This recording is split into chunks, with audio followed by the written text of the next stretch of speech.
Verallia est le numéro 3 mondial de l'industrie verrière, mais le premier à se doter d'un four 100% électrique. Il produit 300 000 bouteilles par jour avec deux avantages. Le premier avantage, c'est d'abord d'être capable de décarboner quand le four est couplé à de l'électricité décarbonée, ce qui est le cas en France. Le deuxième avantage, ce four consomme beaucoup moins d'énergie. L'efficacité énergétique d'un four classique avec beaucoup de combustion de gaz, c'est 75%. Avec un four électrique, on est à 95%. Ce dispositif remplace un four à gaz en fin de vie, un lourd investissement dans ce processus de décarbonation qui s'adapte à l'activité économique locale.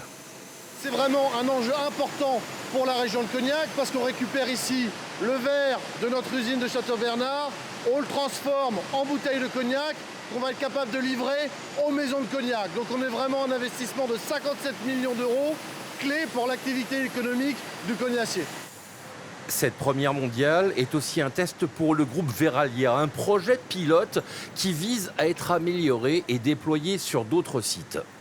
On va passer d'une industrie gaz intensif à électro-intensif. On a 40 ans d'expérience de four traditionnel avec l'utilisation du gaz. Et donc, il va nous falloir apprendre à gérer cette électrification. Et forcément, projet après projet, four après four, nous aurons des optimisations tant sur la conception que sur la façon d'opérer.